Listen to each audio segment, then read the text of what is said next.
দীপা ও রূপা রুডির দেওয়া ঠিকানা মোতাবেক কুমারবাবুকে খোঁজার জন্য একটি হোটেলে যায়।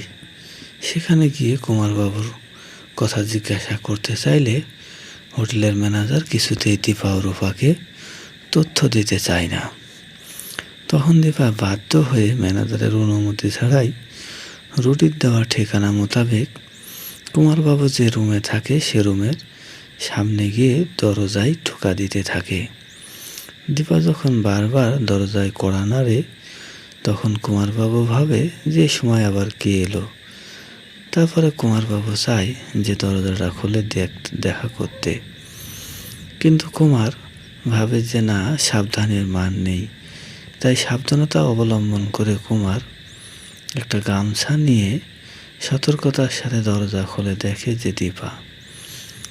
যখন কুমারকে সরাসরি দেখে ফেলে তখন তো কুমার দীপাকে দেখে দীপা বলে চিৎকার করে ওঠে। তারপরে দীপা যখন ভিতরে ঢুকতে যায় কুমার দরজাটা বন্ধ করে দিতে যায়, কিন্তু দীপা ও রূপা মিলে দরজা ধাক্কা দিয়ে রুমের ভিতরে ঢুকে কুমারকে ধরার জন্য অনেক চেষ্টা করে, কিন্তু কৌশলে রুম থেকে পালিয়ে যায় কুমার। তারপরে সেখানে অনেক ভিড় থাকায় কুমার সেখানে লুকিয়ে থাকতে চায়, দূরে কোথাও পালাতে পারে না। অন্যদিকে দীপা ও রূপা চারিদিকে খুঁজতে থাকে যে কুমার কোথায়। অন্যদিকে সোনা চলে আসে রুডির কাছে, কেননা রুডি অসুস্থ। তাই হাসপাতালে সোনা এসে রুডির খোঁজ খবর নেয় কেমন আছে। ডাক্তার বলে রুডি এখন ভালো আছে। অন্যদিকে কুমার প্রার্থনা করতে থাকে যে তার যেন কোনো বিপদ না হয়, তাকে যেন এ ধাক্কা বাঁচিয়ে নেয়। কিন্তু কুমার যখন দীপার কাছে ধরা পড়ে যায় তখন চারিদিক দিয়ে পালাতে লাগলেও উপায় পায় না। তখন কুমার দেখে যে ফলের ওখানে একটা চাকু রাখা আছে। সেটাকে ব্যবহার করে এক মহিলার গলায় চাকুটা ধরে সে নিজেকে বাঁচানোর চেষ্টা করে, কিন্তু সূর্য দীপা রূপার বুদ্ধির কাছে কুমার পরাজিত হয়ে নিচে পড়ে যায়। তখন কুমারের আর কোনো উপায় থাকে না দীপার হাতে ধরাশায়ী হওয়া ছাড়া।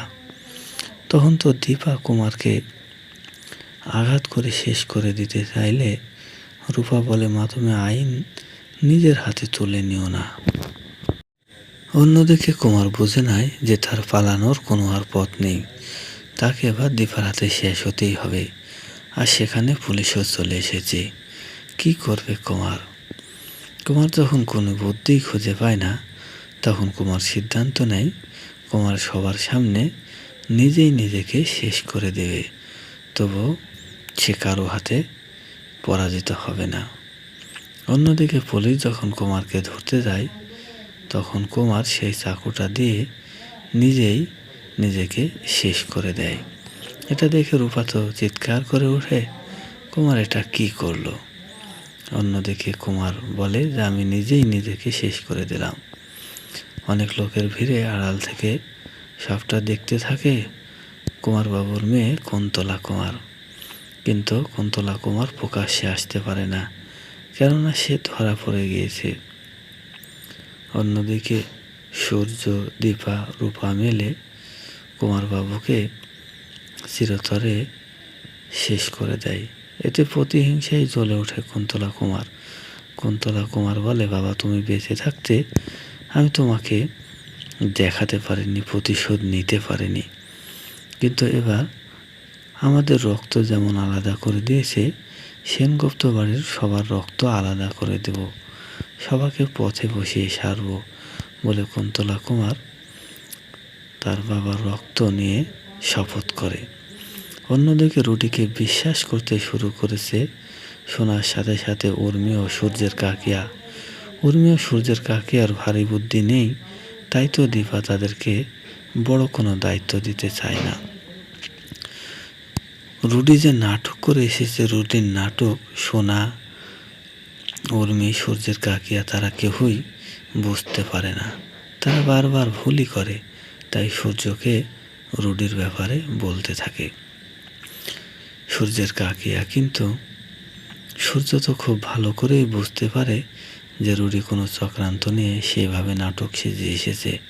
সূর্য যতটুকু জানে তাতে রুডির তেমন কোনো ক্ষতি হওয়ার কথাই নয়, অথচ সে এত কেন গুরুতর অসুস্থতার কথা বলছে। তাই সূর্য বুঝতে পারে যে রুডি নাটক করছে, কিন্তু এই মুহূর্তে রুডিকে বেশি কিছু বললে সোনা সূর্যকে ভুল বুঝবে, কারণ রুডির দেওয়া কথা মোতাবেক সূর্য দীপা তারা কুমারবাবুকে পেয়েছে। তাই সোনা যখন দীপার খোঁজ করে তখন দীপা চলে আসে এবং রুডি দীপার সামনে গিয়ে নাটক করতে থাকে। দীপাও রুডির নাটকটা ধরে ফেলে, কিন্তু দীপাও সোনা রাগ করবে বলে কিছু বলতে চায় না।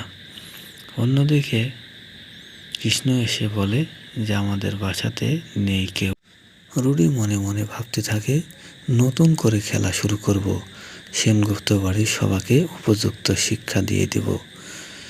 রুডি তো কৌশলে সোনার জীবন নষ্ট করেছে, এবার রূপার জীবন নষ্ট করার জন্য রুডি মনে মনে প্ল্যান কষেছে।